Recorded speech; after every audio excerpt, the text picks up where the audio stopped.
안녕하세요. 오늘은 제가 72년을 살아오면서 최근에야 알게 된 충격적인 이야기를 들려드리려고 합니다. 평생 건강하게 살아왔다고 자부했던 저에게 지난해 일어난 일입니다. 그날도 평소처럼 아침을 먹고 있었는데 갑자기 어지럼증과 함께 속이 메스꺼워지기 시작했어요. 처음에는 단순히 체한 줄 알았습니다. 하지만 증상이 점점 심해져서 결국 응급실에 실려갔어요. 의사 선생님이 하신 말씀이 지금도 잊을 수가 없습니다.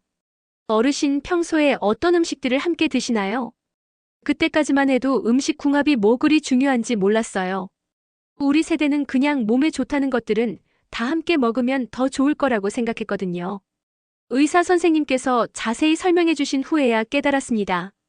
제가 그동안 건강에 좋다고 믿고 먹었던 음식 조합들이 오히려 몸에 독이 되고 있었다는 것을요. 여러분도 이런 경험 있으신가요? 좋다는 음식들을 이것저것 섞어서 드시다가 속이 불편하셨던 적 말이에요. 저처럼 응급실까지는 아니더라도 소화불량이나 복통을 경험해 보신 분들 계실 거예요. 오늘은 제가 의사 선생님께 듣고 또 직접 경험한 위험한 음식 궁합들에 대해 말씀드리려고 합니다. 특히 우리 시니어 세대가 주의해야 할 조합들 위주로 설명해 드릴게요. 첫 번째로 말씀드릴 것은 홍차와 철분이 풍부한 음식의 조합입니다. 저는 평소에 빈혈 기운이 있어서 철분 보충제를 복용하고 있었어요. 그런데 습관적으로 식후에 홍차를 마셨거든요. 몸에 좋은 것들이니까 함께 먹으면 더 좋을 거라고 생각했죠. 그런데 이게 큰 문제였어요. 홍차에 들어있는 탄닌 성분이 철분 흡수를 방해한다고 하더라고요. 제가 아무리 철분제를 먹어도 효과가 없었던 이유가 바로 이것 때문이었습니다. 의사 선생님 말씀으로는 홍차뿐만 아니라 녹차, 커피도 마찬가지래요. 철분이 많은 시금치, 간, 조개류 등을 드실 때는 최소 2시간 정도 간격을 두고 차를 마시라고 하시더라고요. 이런 사실을 몰랐던 분들 많으시죠? 저처럼 철분제 드시면서 습관적으로 차 마시고 계신 분들은 오늘부터라도 시간을 두고 드세요. 두 번째는 우유와 산성 과일의 조합입니다. 제가 특히 좋아했던 조합이 우유에 오렌지나 자몽을 넣어서 만든 스무디였어요.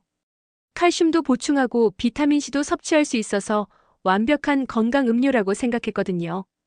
그런데 이것도 잘못된 생각이었어요. 우유의 단백질과 과일의 산성 성분이 만나면 소화가 잘 안 된다고 해요. 속이 더부룩하고 가스가 차는 느낌을 받으신 적 있으시면 바로 이런 이유 때문일 가능성이 높아요. 특히 우리 나이가 들면서 소화 기능이 예전 같지 않잖아요.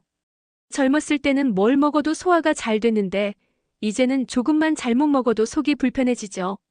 의사 선생님께서 권하신 방법은 우유는 우유대로, 과일은 과일대로 따로 먹는 것이에요. 시간 간격을 최소 30분 정도는 두라고 하시더라고요. 세 번째는 토마토와 오이의 조합입니다. 이건 정말 의외였어요.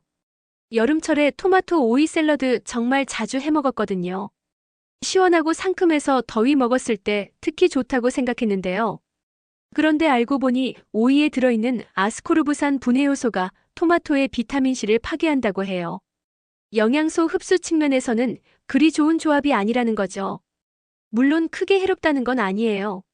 하지만 영양을 제대로 섭취하려면 따로 먹는 게 낫다고 하더라고요. 토마토는 토마토대로 오이는 오이대로 말이에요. 저는 이제 토마토는 아침에, 오이는 점심에 따로 먹어요. 이렇게 해도 맛있고 영양도 제대로 섭취할 수 있거든요. 네 번째는 감과 새우의 조합입니다. 가을철에 감이 맛있을 때 새우와 함께 드시는 분들 계시죠? 저도 감의 달콤함과 새우의 담백함이 잘 어울린다고 생각했어요. 그런데 이 조합이 소화에는 좋지 않다고 해요. 감의 탄닌 성분과 새우의 단백질이 만나면 소화가 어려운 덩어리를 만들 수 있다고 하더라고요. 특히 우리처럼 소화력이 예전 같지 않은 시니어들에게는 더욱 부담스러울 수 있어요. 속이 더부룩하거나 소화불량을 일으킬 수 있다고 해요. 이것도 따로 드시면 문제 없어요. 감은 간식으로, 새우는 식사로 시간을 두고 드시면 되거든요. 이런 얘기들 들어보시니까 어떠세요? 저처럼 이런 것도 몰랐나 하는 생각 드시나요? 사실 저희 세대는 이런 정보를 접할 기회가 많지 않았잖아요. 예전에는 그냥 몸에 좋다고 하면 무조건 많이 먹고 함께 먹으면 더 좋을 거라고 생각했죠. 하지만 나이가 들수록 몸은 더 섬세해져요. 젊었을 때는 별 문제 없었던 것들도 이제는 주의해서 먹어야 하는 나이가 된 거죠. 다섯 번째로 말씀드릴 것은 시금치와 두부의 조합입니다. 이것도 정말 자주 해먹었던 조합이에요. 시금치 된장국에 두부 넣고 끓이면 정말 맛있잖아요. 단백질도 있고 철분도 있고 완벽한 조합이라고 생각했는데요. 그런데 시금치에 들어있는 수산이라는 성분이 두부의 칼슘과 결합해서 결석을 만들 위험이 있다고 해요. 특히 신장 결석이 있으신 분들은 더욱 주의해야 한다고 하더라고요. 완전히 먹으면 안 된다는 건 아니에요. 하지만 자주 먹거나 많이 먹는 것은 피하는 게 좋다고 해요. 일주일에 한두 번 정도는 괜찮다고 하더라고요. 저는 이제 시금치 국을 끓일 때는 두부 대신 다른 재료를 넣어요. 버섯이나 감자 같은 것들 말이에요. 맛도 좋고 영양도 챙길 수 있거든요. 여섯 번째는 바나나와 우유의 조합입니다. 아침 대용으로 바나나 우유 스무디 드시는 분들 많으시죠? 저도 간편하고 영양도 좋다고 해서 자주 만들어 먹었어요. 그런데 이 조합이 소화에는 그리 좋지 않다고 해요. 바나나는 소화가 빠르고 우유는 소화가 느려서 함께 먹으면 뱃속에서 발효가 일어날 수 있다고 하더라고요. 특히 유당불내증이 있으신 분들은 더욱 주의해야 해요. 가스가 차거나 설사를 할 수 있거든요. 대신 바나나는 그냥 드시고 우유는 따로 마시는 걸 추천해요. 아니면 바나나 대신 다른 과일로 스무디를 만들어 보세요. 일곱 번째는 맥주와 치킨의 조합입니다. 이건 젊은 사람들만의 문제가 아니에요. 요즘 시니어분들도 가끔 치킨과 맥주를 즐기시잖아요. 저도 가끔 손자들과 함께 먹곤 했거든요. 그런데 이 조합이 통풍을 유발할 수 있다고 해요. 맥주와 치킨 모두 퓨린 함량이 높아서 요산 수치를 올릴 수 있거든요. 특히 우리 나이가 되면 통풍 위험이 높아지잖아요. 관절이 아프고 붓는 그런 증상 말이에요. 한번 생기면 정말 고생이거든요. 가끔 드시는 정도는 괜찮다고 해요. 하지만 자주 드시거나 많이 드시는 것은 피하시는 게 좋을 것 같아요. 여덟 번째는 홍시와 소주의 조합입니다. 이것도 우리 세대가 즐겨 했던 조합이에요. 특히 가을철에 홍시가 나올 때 소주 한 잔과 함께 드시는 분들 많으셨죠. 그런데 가메탄닌 성분과 알코올이 만나면 위장에 좋지 않은 영향을 줄 수 있다고 해요. 특히 공복에 드시면 더 위험할 수 있고요. 나이가 들수록 알코올 분해 능력도 떨어지잖아요. 젊었을 때는 괜찮았던 것들도 이제는 몸이 받아들이기 어려워하는 거죠. 홍시는 홍시대로 맛있게 드시고 술은 다른 안주와 함께 적당히 드시는 게 좋을 것 같아요. 마지막 아홉 번째는 약과 자몽의 조합입니다. 이건 정말 중요한 얘기예요. 우리 나이가 되면 드시는 약들이 많잖아요. 혈압약, 당뇨약, 콜레스테롤약 등등 말이에요. 그런데 자몽이 이런 약들의 효과에 영향을 줄 수 있다고 해요. 특히 혈압약과 함께 드시면 혈압이 너무 떨어질 위험이 있다고 하더라고요. 저도 혈압약을 복용하고 있는데 의사 선생님께서 자몽 주스는 피하라고 당부하시더라고요. 다른 감귤류는 괜찮지만 자몽만은 주의해야 한다고요.